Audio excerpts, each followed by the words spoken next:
We are very happy to welcome you here today at our Normal Green Power Bank workshop. And I wanted to explain a little bit why we gathered all of you here today. Because we are a community of 5 NGOs from different countries like Ukraine, Georgia, Armenia, Moldova, and Azerbaijan, and we are united to develop a chatbot educational tool for teenagers to learn more how to be more inclusive in their mindset and behaviors. And we thought if we were working on such a tool for teenagers, we need to work with educators as well to introduce the tool to all of you and to explain how to use it. And maybe you can also apply some knowledge gained within today's workshop in your everyday activities, and also use the chatbot. The chatbot is at final stage of confirmation right now. So within 3-4 weeks, we will email all of you and give access to this tool. At this moment, today, it's available in English only. So I'm sharing it with you on our chat, and you can activate it and have a look on its logic and how it's built.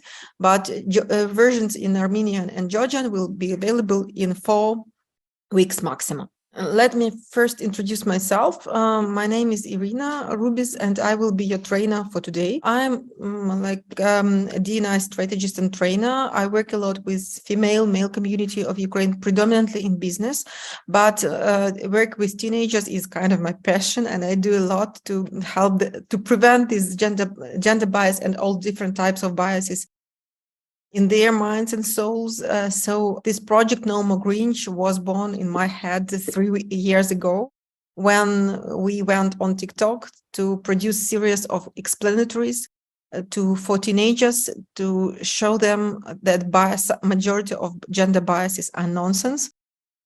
And after 2 years and 13.5 million views on TikTok, we decided that some kind of guidance, a notebook, a textbook is needed and relevant. And we united our value mates and mind mates from 4 different countries, and happy to introduce this tool, help assisting teenagers, not only in Ukraine, but in Georgia, Azerbaijan, Moldova, and Armenia, to empower and boost their tolerance in a very creative, playful way. I used to be a media manager and saw how media influenced behaviors. So now I use this skill of mine and experience of mine to provoke behavioral change within different communities of people who are open to learning and unlearning. There are only 2 rules for today.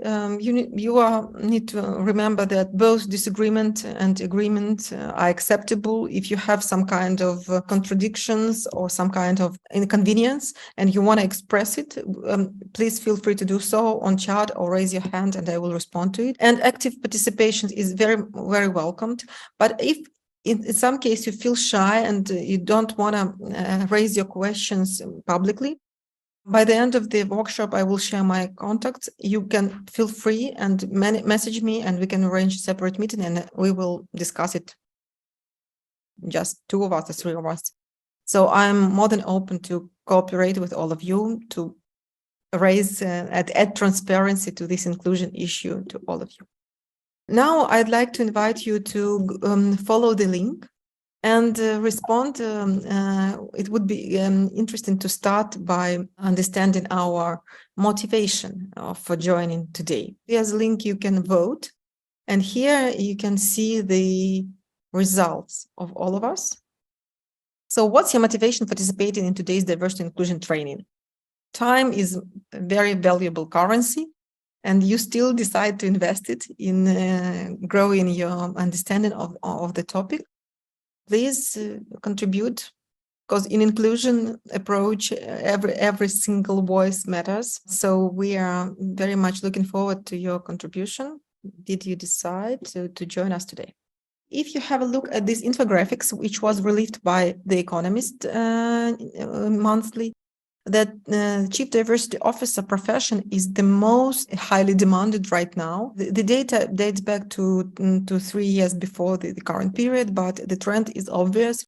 Chief Diversity Officers are highly requested professionals because business people understand that the inclusion and diversity and inclusion approach fuels a lot of positive changes in organizations. If you have a look at which amount of money are at stake when we talk about diversity and inclusion KPIs, these two top managers of Uber and Microsoft, they have their KPIs related to D&I objectives.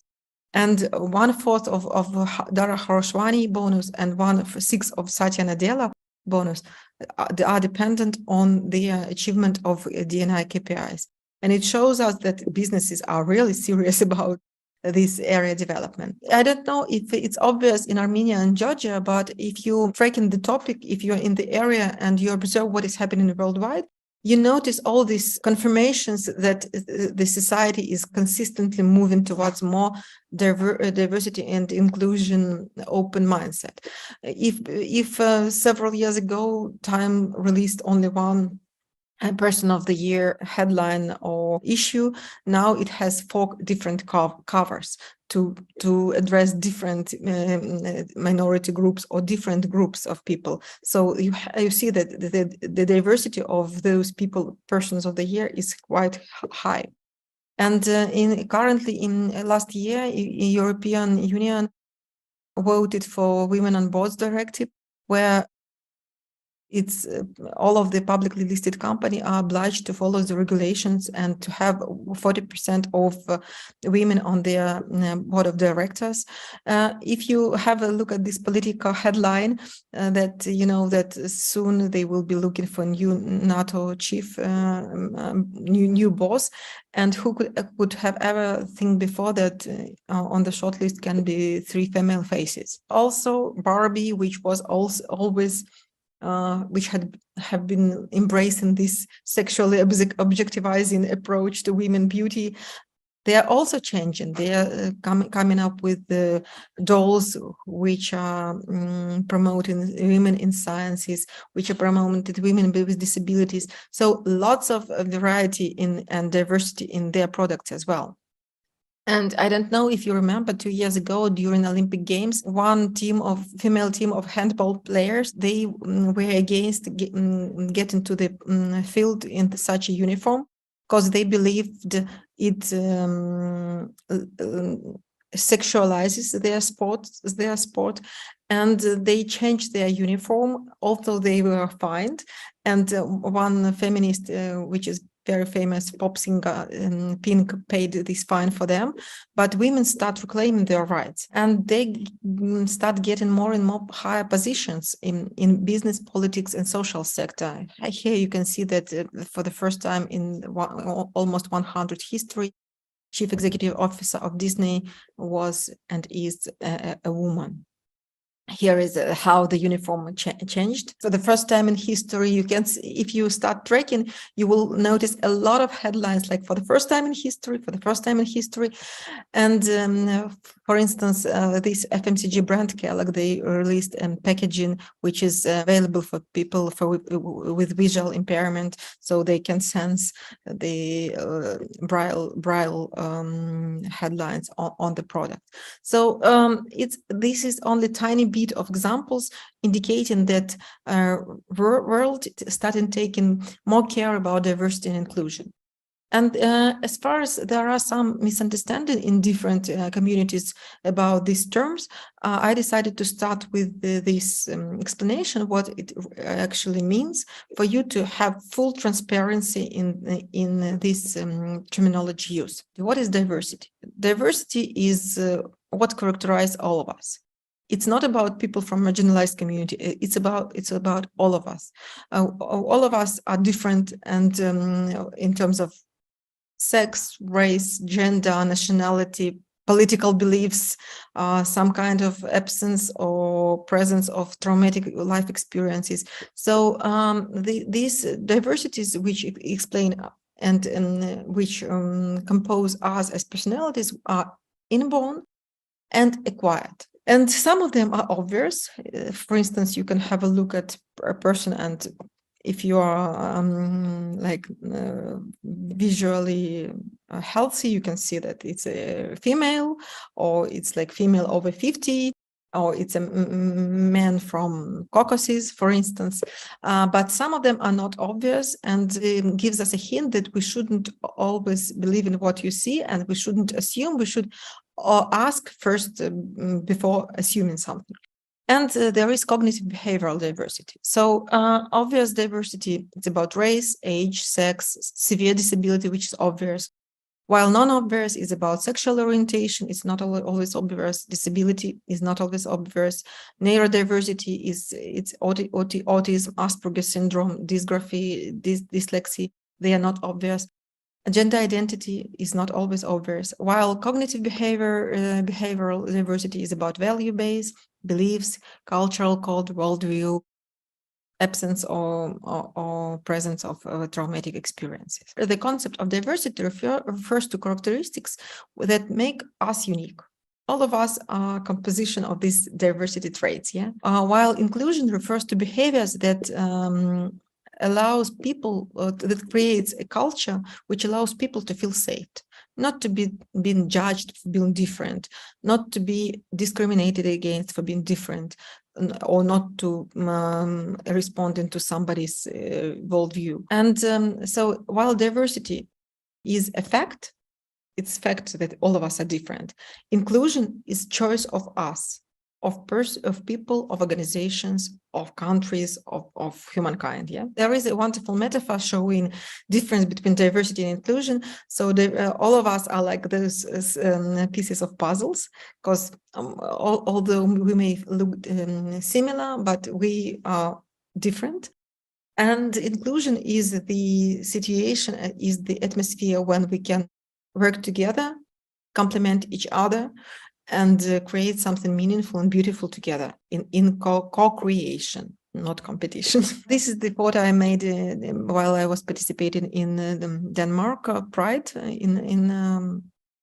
and it's also written that diversity is a fact, inclusion is a choice. It's vital at this stage to understand that all dimensions of diversity are important and valuable.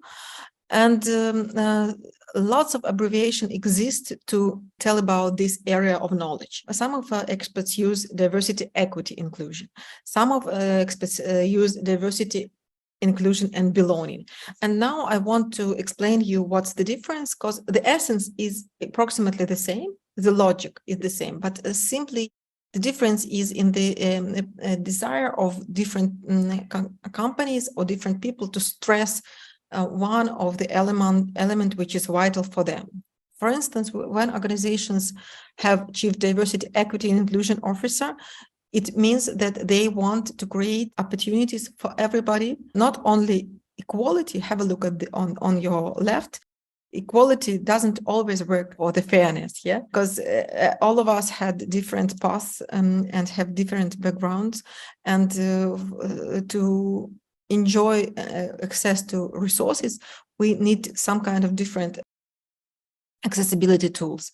And equity in this regard looks like a more fair approach. And some organizations commit to create equitable approach, not only provide their employees with equality. If you imagine that behind the fence there is a football game, so if you embrace equality approach, you provide everybody with the same box to have a look at the football game. As you see, it's not accessible to everybody. If you embrace equitable approach, you provide every person with the tool set the person needs to have access to the opportunities. And inclusion is providing a tool which protects you from being hit by the football from the ball, but you can still enjoy the game. Yeah. So you're protected, you are safe, and you have full access to all the opportunities available. So this is some kind of logic behind these different terms. But there is one more term, which is called belonging. Belonging is considered peak of inclusion, like you are developing your inclusive culture, and at some point when your score is 10 out of 10, you are at the belonging stage. What does it mean? If you use a metaphor, diversity is to be invited to negotiations table when you're given a seat at the table. Inclusion when you don't feel shy to share your point of view and you speak out. But belonging is when the atmosphere, when your voice matters, when your viewpoint is considered, and everything which is the meeting is about is in line with your contribution also. So there is one more picture. We talked a little bit about this, but there is one more term. It's liberation. So when you don't need some kind of barriers to protect yourself, your place is organized in a way to be safe for you, but still accessible. And inclusion here, you can see at the boys' hands the tool for the game. So you are equipped with knowledge and all the tools needed to be included in the game. Hope this visualization can help you to understand all the difference between these concepts. If not, let me know and we can talk a little bit more about that. At this point, I want you to follow the link and respond to the following questions. Here is the link in Armenian. And here is the link in Georgian. Second link is in Georgian and the first link in Armenian. And while responding to the questions, I have one inquiry to you. Could you please think why this form emerged at this stage of the training and try to count if you have more than 20 yes answers or no. And now I want you to have a look at the video. If we were offline, how it would have looked. This is a physical training teacher inviting their students to race to win $100. Line up. Shoulder to shoulder. Take off your backpacks. Basketball. Line up. We're about to race. Hey, we are racing for a $100 bill. The winner of this race will take this. It's a $100 bill. Before I say go, I'm going to make a couple statements. If those statements apply to you, I want you to take 2 steps forward. If those statements don't apply to you, I want you to stay right where you're at. Take 2 steps forward if both of your parents are still married. Take 2 steps forward if you grew up with a father figure in the home. Take 2 steps forward if you had access to a private education. Take 2 steps forward if you had access to a free tutor growing up. Take 2 steps forward if you've never had to worry about your cell phone being shut off. Take 2 steps forward if you've never had to help mom or dad with the bills.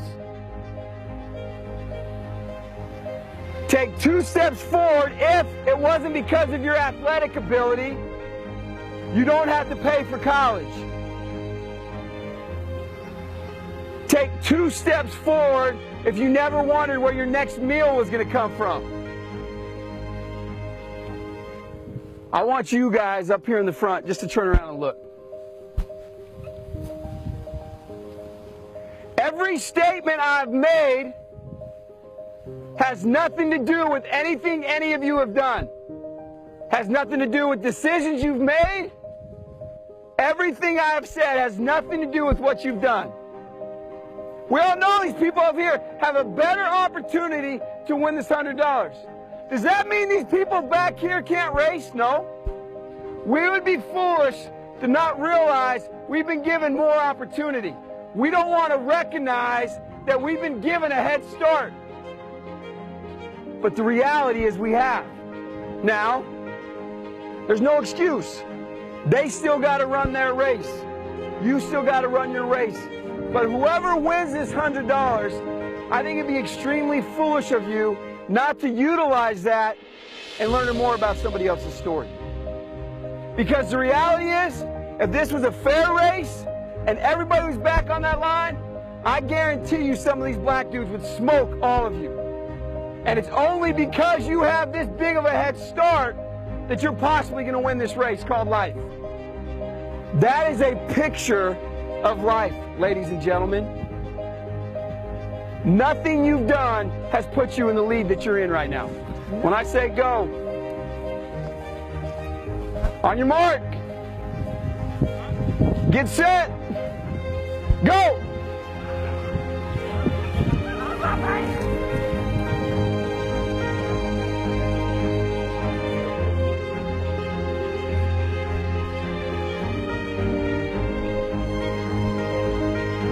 If you didn't learn anything from this activity, Twice in my life, I did it with Ukrainian teenagers on the stadium like that.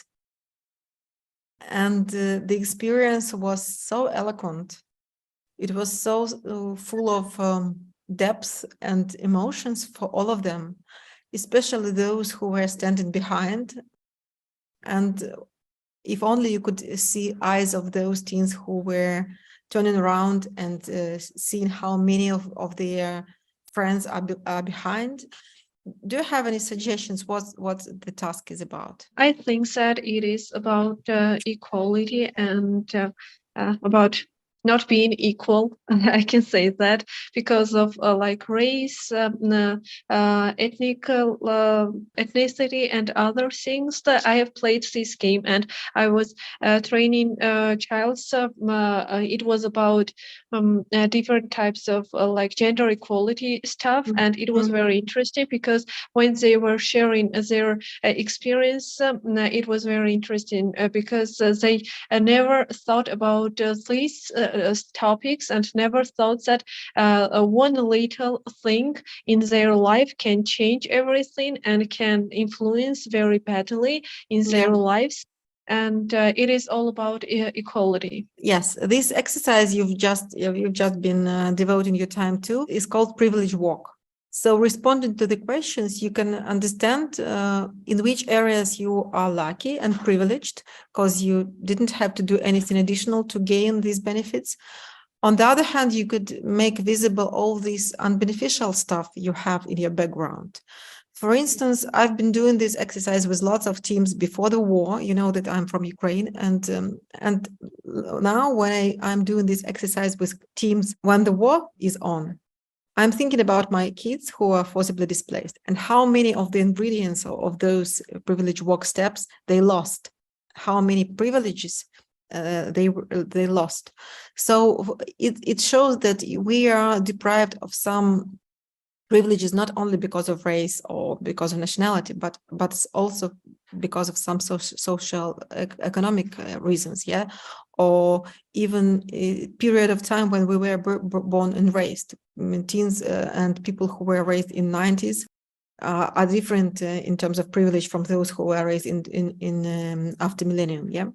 So I shared on the chat one more task connected to privilege walk with you. Why I did that? I did that because it indicates, it creates infographics. When you respond to all of the questions, it creates infographics visualizing your privileges. And you will, if you find it useful, please play with it because it's also very fun thing to discover about yourself. Now I have one more task for you. Here, first link is in Georgian. I'm sharing with you on chat. And the second link is in Armenian. Your task is to open the link. If you don't mind, I open English version of it to be fully capable of explaining to you. And now try to read the elements, which are cards, the content on the cards, and try to understand, is it a privilege or not?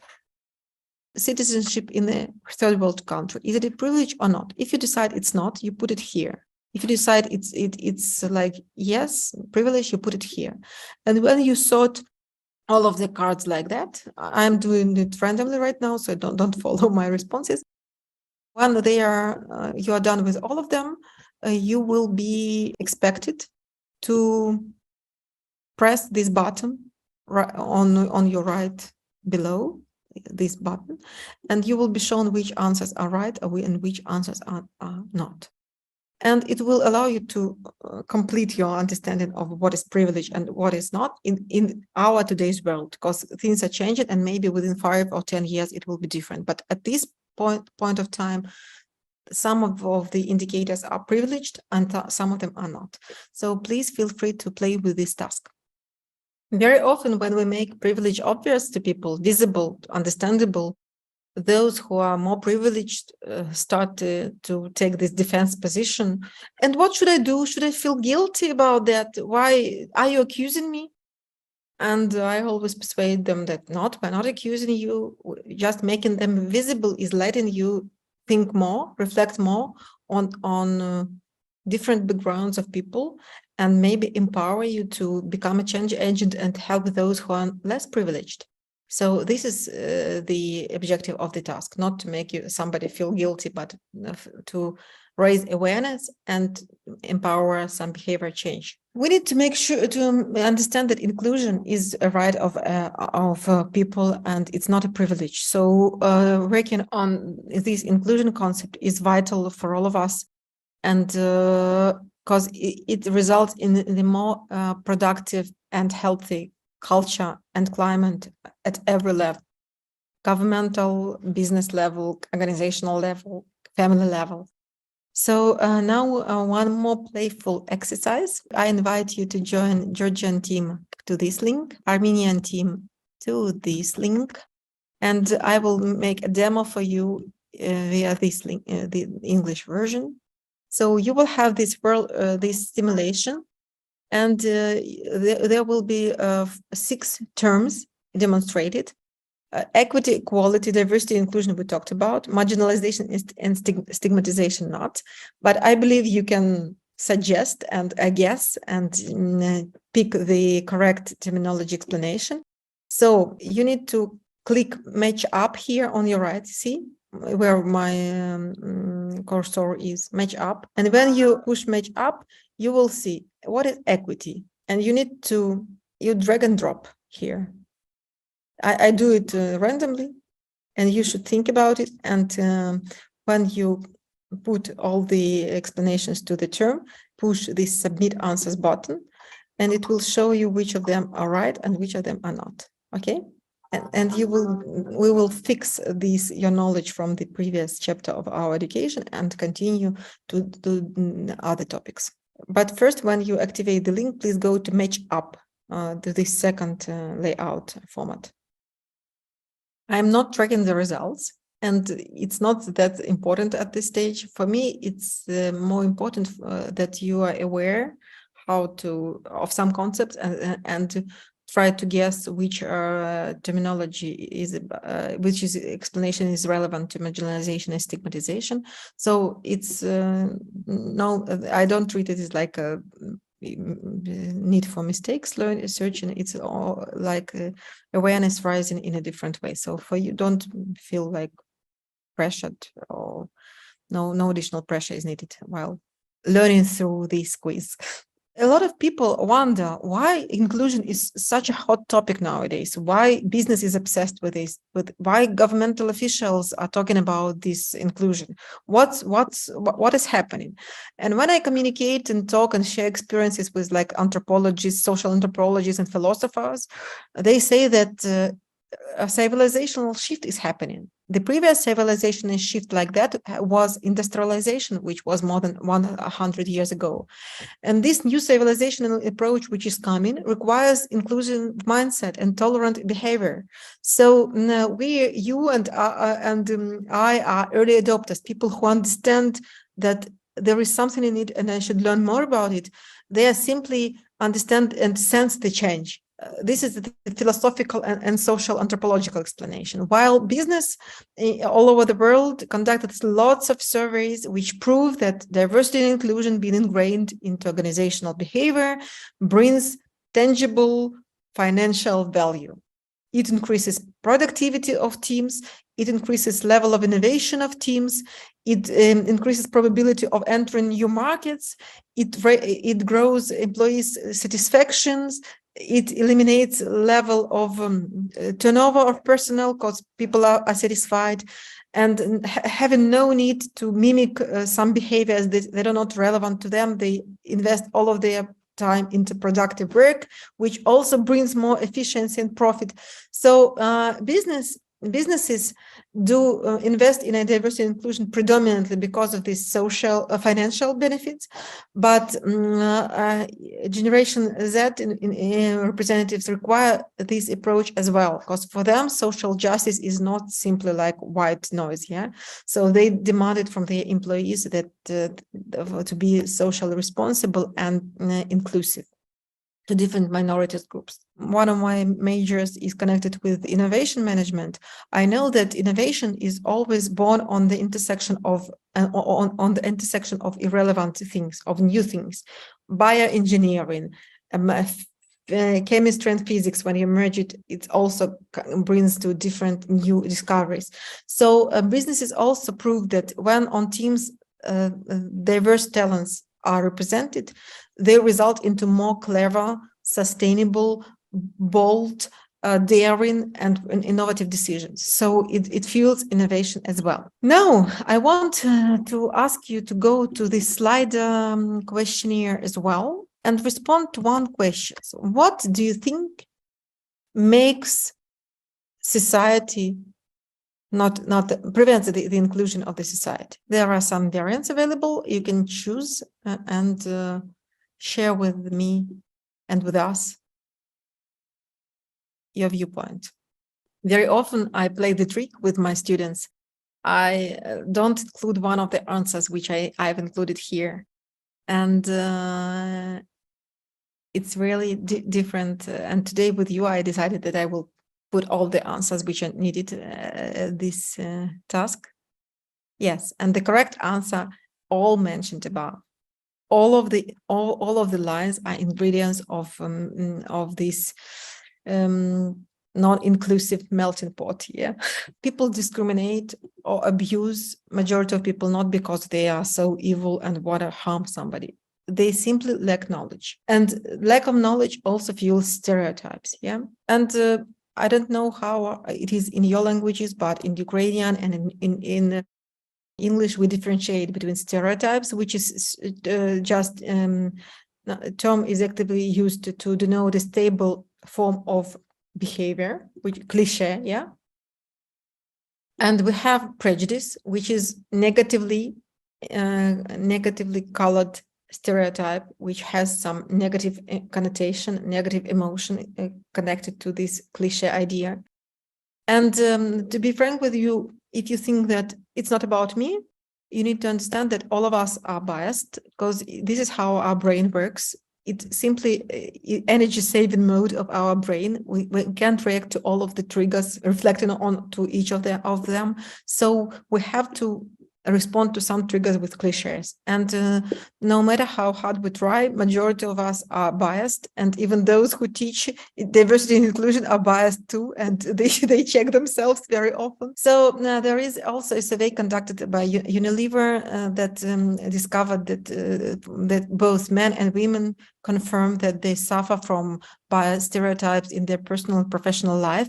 And very often they never speak up and they never complain regarding this biased behavior, because it's not like valued and it's not considered to be a good thing to act. Yeah, and majority of our biases, more than 80%, are implicit, unconscious. We're not aware when we're thinking like that. And I want right now to share with you one more exercise. First one is in English, second one is in Georgian, fourth one in Armenian. Our No More Grinch project is about gender inclusion. Yeah, so at this stage, I want you to sort out gender biases and gender facts. We played with this tool already. It's learning apps.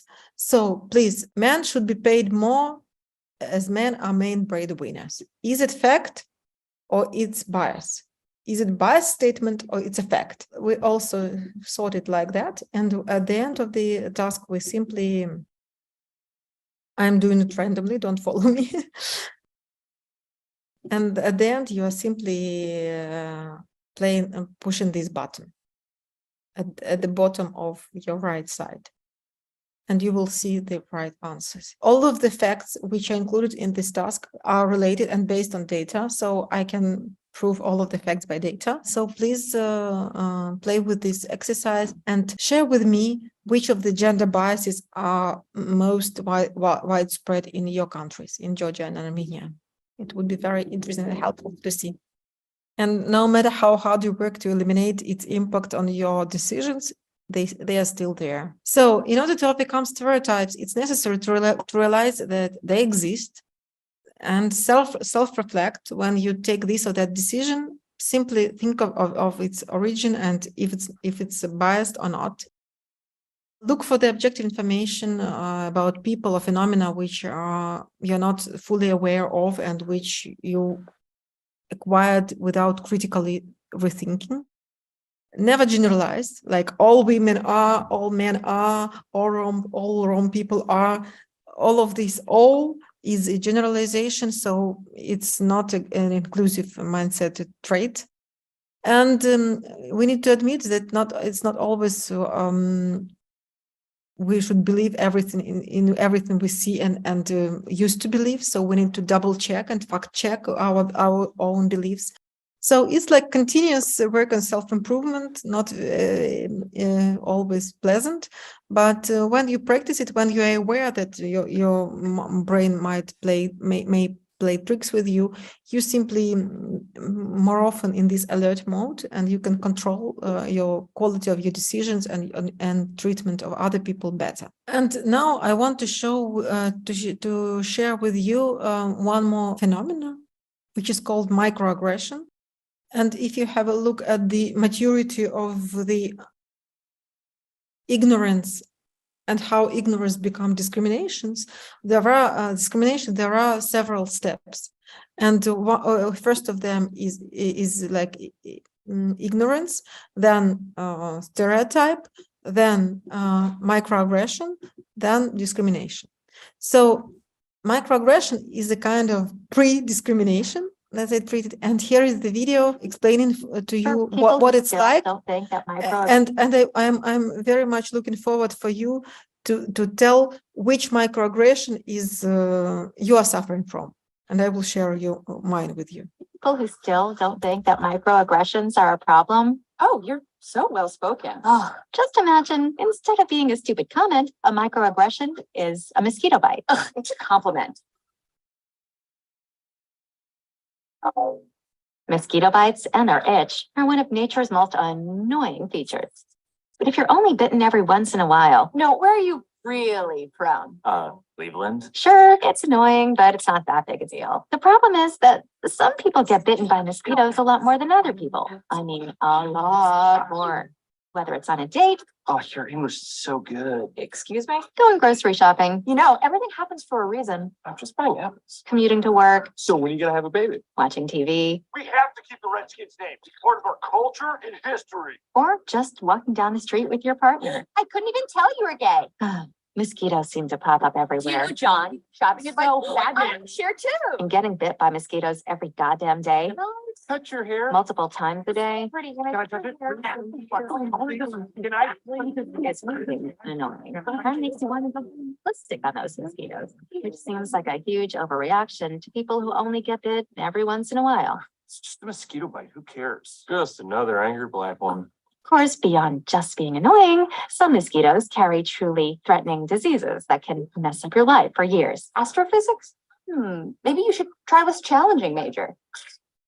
Wow, my dreams. And other mosquitoes carry strains that can even kill you. It looked like he was up to trouble. Okay, I felt threatened. So next time you think someone's overreacting, just remember, some people experience mosquito bites all the time. You're all so exotic. Wow. And by mosquito bites, we mean microaggressions. So tell me about microaggressions you ever felt and experienced in your life. So according to the law, both parents have the right to use the maternity leave, but due to stereotypes, as a rule, women use this maternity leave. Yes, in Eastern democracies, or in Western democracies, they tell, but parental leave already. They don't use even term maternity leave because they want to be gender neutral. But you're absolutely right. And I have an experience like that, Muna, with me. I have 3 kids. And when I delivered my 3rd kid, I was promoted. I was promoted to chief executive officer of a big media company. And my husband took parental leave. And it was, such an experience of abuse from a lot of people that normal men would never go take this parental leave, yeah. But on the other side, he told me that he was a superhero at the playgrounds among other moms and nannies, because he really enjoyed this time, and he now refers to that time at one of the most happy periods of his life. And I was treated like a superhero at kids playgrounds, because they were looking at me with amazement how I played with my son, and it was nice. So yeah, societal prejudices, they prevent lots of men from playing some kind of active positions. And this is also, a kind of discriminatory attitude. I face aggression because of sex, gender, and nationality. Yeah.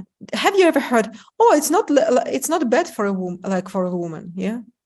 Because Yes, kind of comments like that. For example, when I started to speak about mathematics, physics, etc., some kind of programming, all of them are shocked, surprised that, oh, you know a lot of about this thing, because it's not women's thing. I don't know why, but most of people thinking because that of bias. women is some kind of human, how to say, not mathematics, but for example, languages, etc. And man, yes. Science, technology, engineering, math is not for women. It's male dominated. Male work and female work. Yes. That's what I work a lot on, to eliminate this understanding that some kind of professions are biased. Who decides? Yes. Yes. So when a mosquito bites you, you should not rub, and it will be healed by itself. So when somebody tells you something and you don't like it, you should not take it too much to heart, and it will not hurt you. According to their logics, everything can become microaggression. So anything what you don't things that you don't like can become microaggression, but you should not take them too much to heart. What we shouldn't do, we shouldn't tell other people how to react to some kind of triggers. It's their life and their choices. So for instance, when I face microaggression, I use it as a opportunity to educate a person, to explain that it's microaggressive and it's the result of her or him being biased.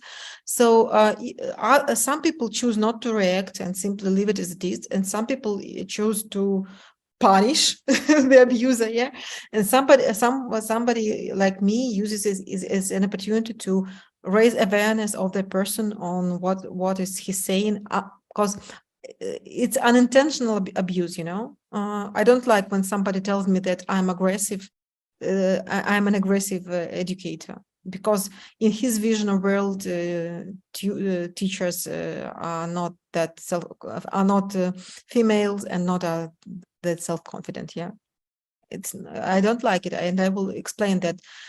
The one and the same way of behavior of men and women are treated differently. What is called charisma in male attitude and behavior is called aggressiveness in a female attitude and behavior, and it is gender bias, and you need to work on it and to explain not to abuse some people unintentionally. So yes, it's everybody chooses, but we shouldn't recommend people how to react. It's their choice, because it's their life and their reality. Women are more interested in people, generally speaking. All people are different. Women are different and men are different. And I told you earlier about generalization. We shouldn't generalize. Some people don't want to work with people at all. Some women don't work and are happy with programming, with STEM sciences, and with everything which was previously accepted as this masculine stuff.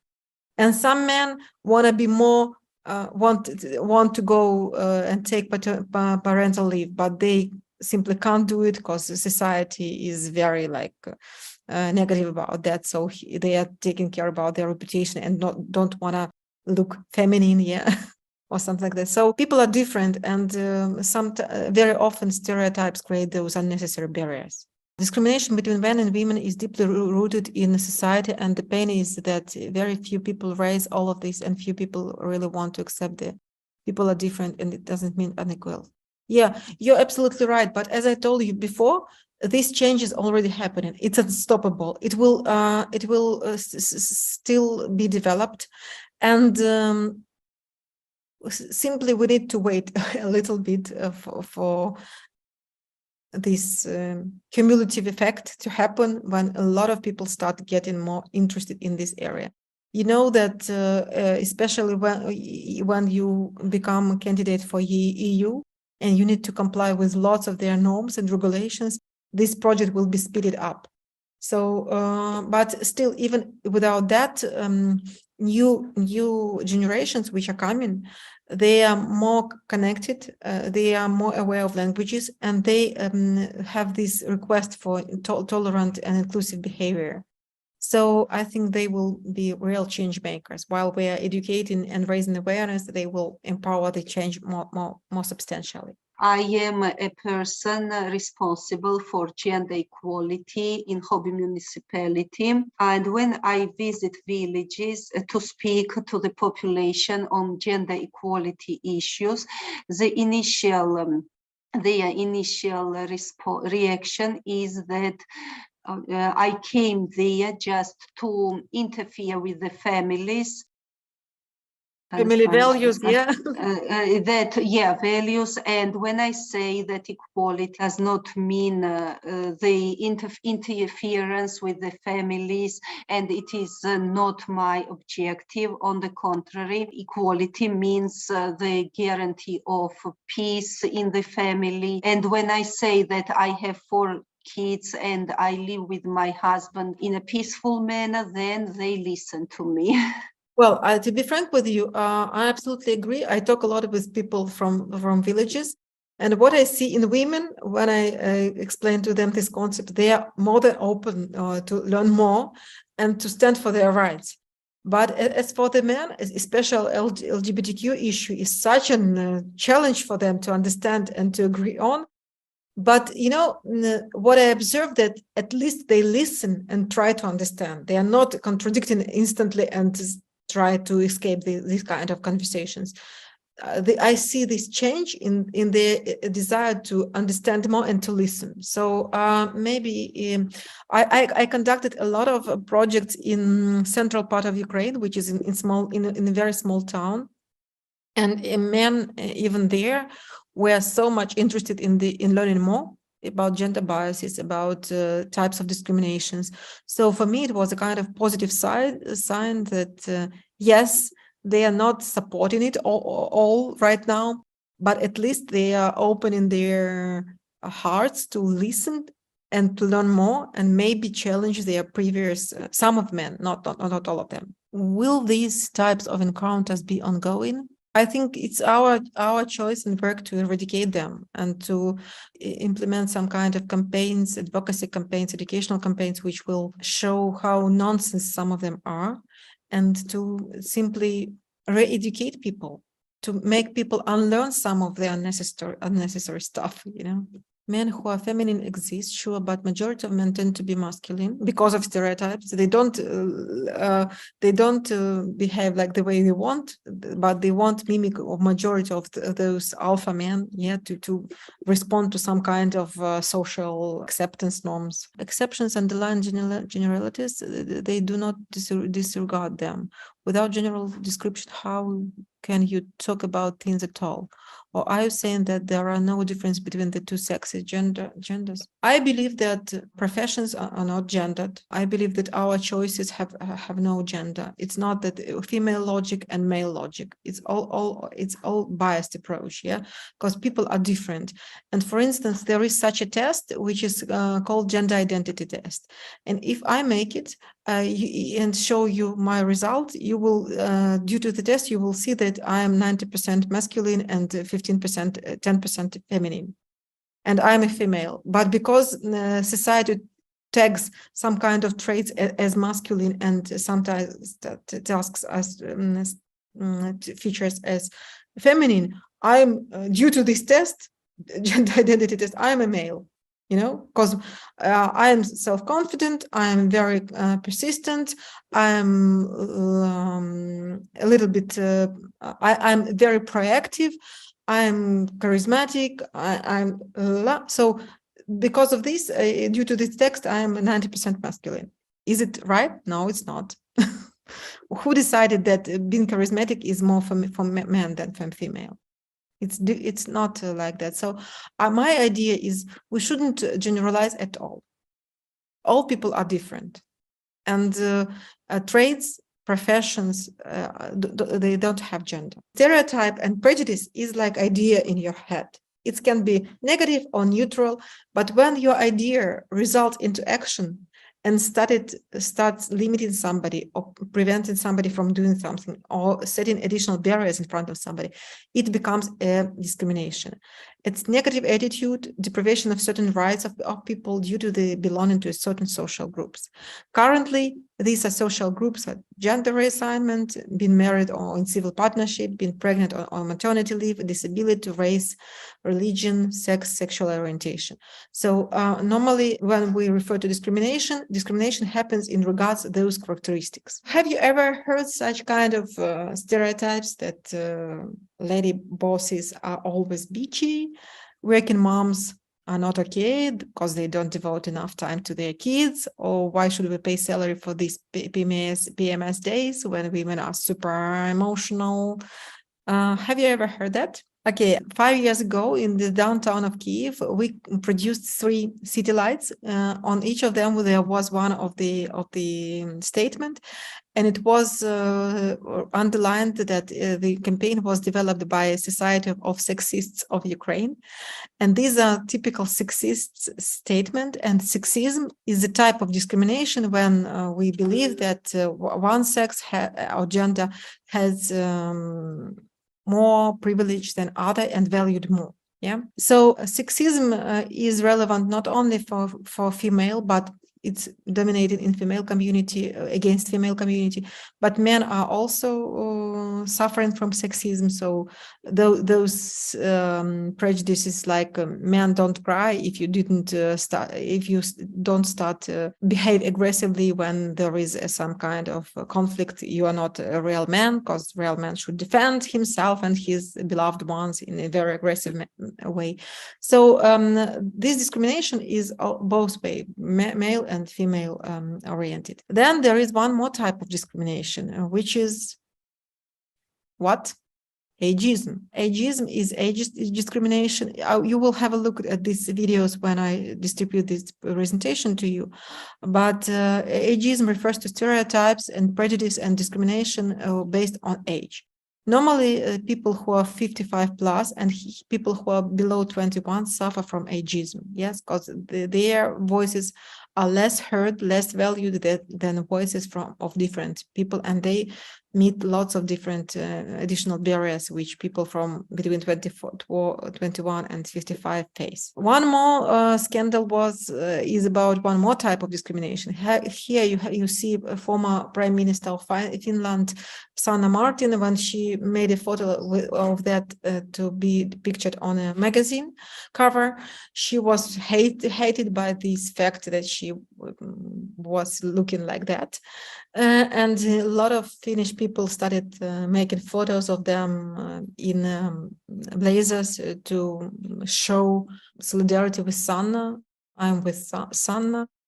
And this type of discrimination is called lookism, is when we judge by appearance and when we discriminate people on the basis of their look and judge them as well. Now I want you to have a look at these 4 descriptions and tell me which of them is more about you, A, B, C, or D. Which of them more accurately characterizes you, the way you think and act? Hopefully, after this lecture, you will reflect a little bit and something will change. And have a look at these infographics. I developed it for you to understand how inclusive mindset mature and grow. And if your answers are from A to B, it means that you are a tolerant person. If your answer is C, it means that you are an ally, a person who is not silent and who supports human rights promotion. And activist is a person who is devoting a lot of her time and effort, who set up an NGO or who conducted some advocacy campaigns and on regular basis fights for equality and equity. This stage I want to represent the allyship concept to you is the process of building supportive relationship with people from underrepresented communities. It happens so that due to affinity bias, people turn to hear and listen more voices of people who are like them. So if LGBT person talks on behalf of her rights or she or his rights, they are heard worse in comparison with if compared with the person from a majority group. For instance, if I am as a heterosexual woman start talking on behalf of LGBT community, people from heterosexual community will listen to me and believe me more than to those people from the community they don't belong to.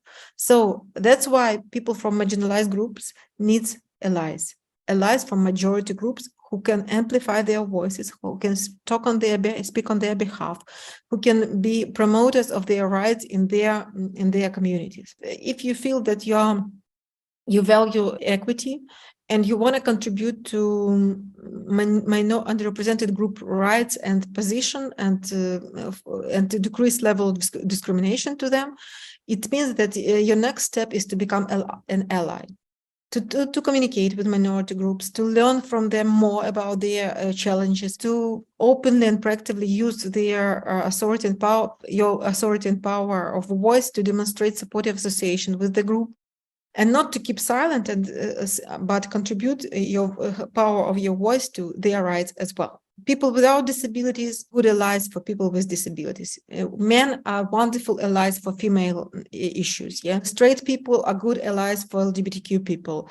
People who, like neurotypical are wonderful allies for neurodivergent people. So you can choose which group's rights are most important to you, and become an ally for this community and help them to be heard and to change their acceptance in the society. And if it happens so that this lecture was of no use to you and it was boring or something, but still you remember at least something from it, I want you to remember these 3 rules of inclusion. Treat people in the way they want to be treated, not we want to be treated, but they want to be treated, not to measure them with our vision of good. For that, we need not to presume and not to assume, we need to ask them, what kind of support do you need? Do you need something? Currently, when I'm forcibly displaced person, and I understand what it means even better than it was before, because people start to help me with something which is absolutely irrelevant and even, not okay with my dignity. And I always tell them, can you please simply ask what kind of a need I have, and not to be this proactive supplying me with support I don't actually find relevant and useful. And when you develop some kind of project where interests of different diverse populations should be included, you need to remember about this rule: nothing about us without us. If you develop a project for teens should be in your project group. If you want to address needs of people with disabilities should be in your working group while developing the project, because they have all these insights and needs concentrated in their backgrounds, and they can contribute it to a project. You can't do something for instance, currently we have this issue with veterans who are coming back to their work, and HR people are developing different projects for veterans. And I always ask, were there any veterans on the project group? Have you talked to them? Were they part of the community who were developing the product for them?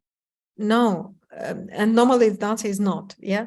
But so there are these 3 rules I want you to remember and to use. And also I encourage you, if you represent the educators community, or if you want to share this presentation or tools or all the gamified elements within your community, you're free to do so, because our intention with